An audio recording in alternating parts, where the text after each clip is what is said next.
After a disappointing season where the expectations did not meet the reality for the Phoenix Suns front office, players, and fans, owner Matt Ashiba has spoken out about this team's plans revealed for this year's offseason. And we're going to be breaking down what Matt Ashiba had to say and looking at are these the smart moves for the Phoenix Suns or should they be doing some different things? All of that and more on this episode of Suns Digest. I'm Bruce Veliz. But before we dive in on all of this Phoenix Suns news, we'd like to let you guys know that around 96% of our viewers are not subscribed. So if you guys want to make sure you stay up to date on everything revolving around the Phoenix Suns with this crazy offseason, hit the subscribe button as this is the place for you. Without further ado, though, let's dive into the topic at hand. Make sure to grab a snack as it's going to be a jam-packed episode. But the first thing that we're going to be breaking down is the Suns off-season plans, ladies and gentlemen. That's right.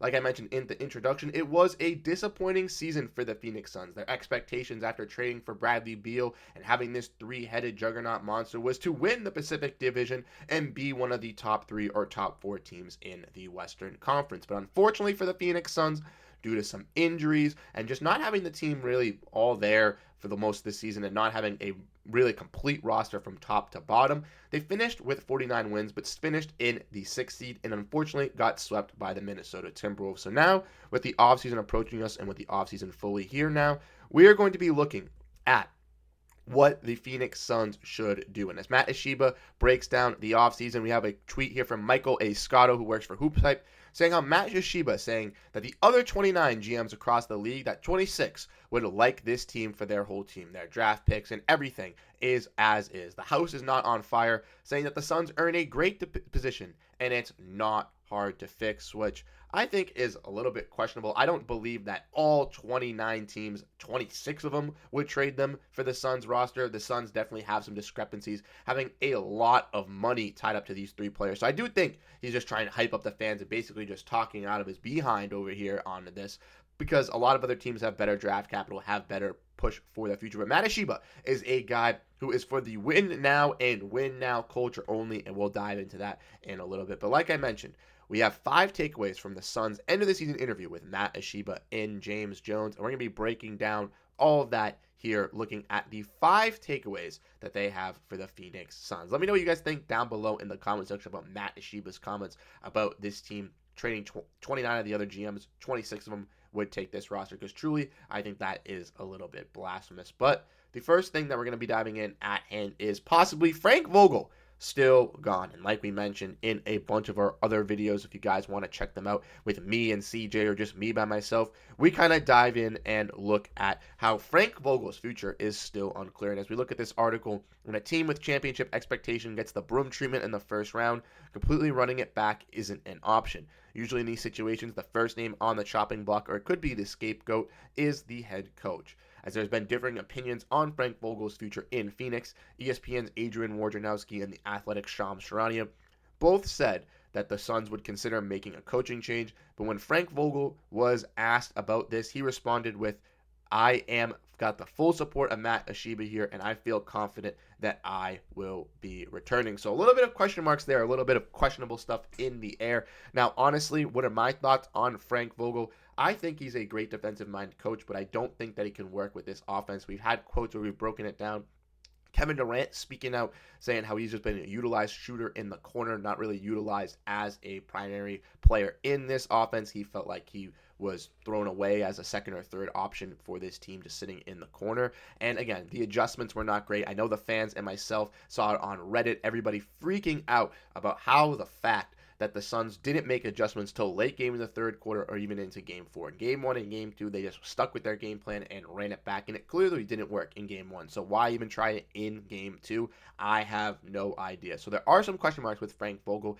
I don't believe that after his first year, he should be fired. I do think that there should be some other teeterings around this roster, and I truly think it was a roster construction problem. I do believe that I would blame James Jones for trading for Bradley Beal and bringing him in here. I did not think it was going to work regardless, but that's besides the fact. I do think that Frank Vogel could return as a coach, but with Shams and with Adrian Wojnarowski, being those insiders and kind of dropping those hints and rumors, it could be on the expectation. So again, we'll have to wait and see. In my honest opinion, I would like to see Frank Vogel come back just for one last season, but who knows? Maybe we get a younger coach, get a little bit of a younger, experienced coach to run this offense, and that could be the solution. Let me know what you guys think on Frank Vogel. The next one we're going to be breaking down is no excuses. And like we mentioned, the Phoenix Suns, they have multiple answers, but no good ones for an underwhelming year. They're saying that they probably didn't feel like at times during Ashiba's 26 minutes availability, but no one in the organization is satisfied with this season. But Ashiba actually sees it as a positive that the fans are so upset with him, Jones, and the rest of the Suns, saying that I love that people are frustrated that we didn't win the NBA championship, because guess what? So are we. We're disappointed. We want to win an NBA championship. And it's one thing to win 49 games and get knocked out in the first round of the playoffs, and everyone's high flying. Yeah, that's not where we're coming in Phoenix, and it makes me happy. And that's something that I want to mention as well. I like to hear that Ashiba is not happy. Obviously, 49 win season is huge in the NBA, but with a stacked Western Conference with a bunch of young promising teams like the Minnesota Timberwolves, like the Oklahoma City Thunder at the top of the ranks, and even some young teams who are kind of near the bottom. The Houston Rockets were a nice young surprising team. The Spurs are a team that are looking to make trades and could possibly get better with Victor Wembanyama. There are a lot of changes that could be happening in this Western Conference. And like Matt Ashiba said, there are multiple answers that they have, but they're not going to be satisfactory. They're not going to work. They need to work, come back, and be ready to go. And if we want to look at this payroll here with this team, it's going to be very, very difficult to move around some contracts. We already mentioned the Devin Booker trades, the Kevin Durant trades. Bradley Beal has a no-trade clause. But looking after that, obviously, Nurkic is a contract that could be available to move. Maybe Nazir Little, maybe a guy like Eric Gordon. But we're looking at some younger guys where we're going to have to retool around the roster and try to find some changes. It's definitely going to be a little bit difficult for the Suns to build that true championship roster unless they move off of one of their stars to free up some space and move off of being a second apron team. The next, not that one. The next one we're going to be bringing up is they are close. And Matt Ashiba believes that the Suns are close to winning a title. Speaking of belief, Matt Ashiba and James Jones do not share most fans' pessimism about the state of the Suns, saying that I think some of the narratives around our team and our organization maybe are incorrect, Ashiba said. My perspective is this. We're in great position, not a good position, but a great position. So Ashiba is very, very confident in this team. Again, handily coming back and being a top powerhouse. Now, they did make the finals not too long ago, but ever since making the finals, it's been a step back, a step back, a step back, and they have not seen the finals since then. They've tried to make these changes to the roster. They got rid of Ayton. They got rid of Monty Williams. They got rid of CP last year, and this was supposed to be the revolutionary roster that was supposed to bring the Suns back to that stardom after trading for Kevin Durant in the middle of the season, and ultimately, it just has not done that. Do I think that this team is good with these three stars? For sure, but they definitely need better role players. They need that playmaker to set up the offense and get the game plan started, the offensive identity game put. They also need another big man, a rebounding big, some help down there, and they desperately need a wing for wing depth, in my opinion. I think that some guys that we talked about, me and CJ, Andre Drummond possibly as a backup big. I know he brought up TJ McConnell as a point guard. Those are some of the guys that we liked. And if you guys want to learn more about some players that we like, check out our video breaking down the Game 4 loss on the channel, and you guys can kind of get some insight on that. And I guess there'll be more videos coming with that. But again, let me know your thoughts down below in all these comments, because some of them are a little bit crazy here. Obviously, they believe they're close to winning a title. Again, with all these young teams just getting better and better and having all this draft capital, I truly don't know if the Suns are in that same stratosphere as everybody else. And like the fans are thinking, I'm kind of in a similar position here. I don't want us to take some steps back and steps back and steps back, and then boom, we're still a second apron team. We have no movable contracts, and then we're basically just stuck in no man's land with our stars asking out. That cannot happen. So again, they got to make some moves around the edges, and yeah, they could still be a comparable team. They can still be a top playoff team. Kevin Durant, Devin Booker, two of the league's best stars in a playoff scenario. They're going to come up and they're going to show out for you, but they have to have the team built around them to do that. The next thing that we're going to be mentioning is continuity, as Matt Ashiba and James Jones believe that continuity will address most of the Suns' issues, saying that they downplayed it on Wednesday. Even the higher-ups could ignore how discombobulated and discouraged Phoenix looked when adversity hit. And Ashiba just had to say, I just thought under stress, A lot of those times you saw the lack of chemistry, the lack of cohesion, and the uncertainty, said James Jones. And that's something that you believe that you have to accelerate for us as a team, for our players. They just need to be better at that. But it comes with time, and it comes with a conscious effort to rectify that, which kind of what goes with what Kevin Durant had to say as well.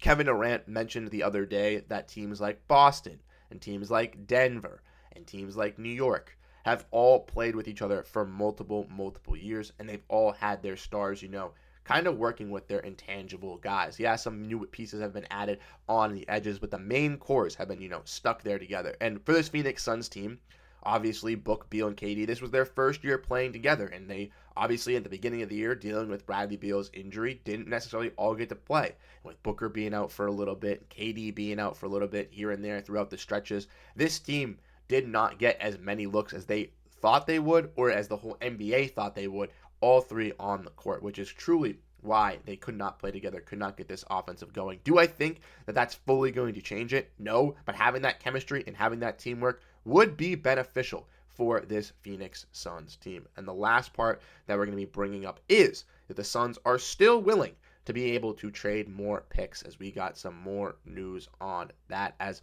do not get attached to those first round picks, ladies and gentlemen. For any Suns fan hoping this team starts prioritizing drafting and youth development, don't hold your breath on that one.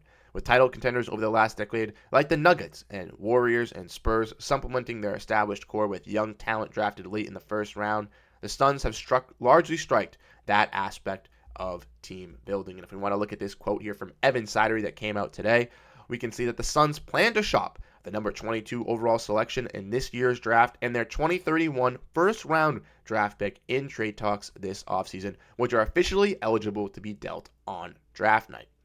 Suns owner Matt Ashiba views draft picks as assets for established players instead of trying to develop young talent. He says if fans look to the future and say, hey, I really like that 2031 draft pick because maybe the 7th grader is going to be really good and we're going to draft him and one day he's going to be a player, you ain't going to like the Phoenix Suns because we're going to say draft picks are going to get good players. Phoenix's 2031 pick could be one of the most valuable on the market this offseason simply due to their long-term future holding at so much in the unknown. And this is something that I think is a little bit concerning for Phoenix Suns fans. Now, obviously, this team wants to get better. They're going to have to use that draft capital. So I would expect a trade on draft night using this 22 second overall pick from the Phoenix Suns here to possibly move up or even get a decent player, maybe attaching it alongside one of their younger stars if we want to look at the payroll, possibly a guy like David Roddy, or maybe even a guy like Drew Eubanks, or possibly even a guy like Josh Okogie, even though I really do like Josh Okogie for his defense and what he's brought in for this Phoenix Suns team. You could throw one of those guys with a pick, or possibly even two of those guys with a pick to try and get someone here. But the one thing that is scaring me when looking at this is the 2031 pick, because if we want to look at this payroll once again here, Kevin Durant is only locked into 2025, 2026. Bradley Beal is locked into 2026, 2027, and Devin Booker is locked into 27, 28. So if the Suns do give up that 2031 pick, regardless of who is here at what career in their age, starting in 28, 2029, none of these guys of the big three will be under roster. So for that, for 2028-29 season, 29-2020 season, 2020-2021 season, 2030, like 3 or 4 seasons, 2020-2030, I mean. But those 3 to 4 seasons, who knows if Devin Booker's here? Who knows if Kevin Durant's here? Obviously, with Kevin Durant getting older and older in age, I'm guessing he's not going to be. With Bradley Beal, getting towards the end of his contracts, I'm not sure he's going to want to be here either.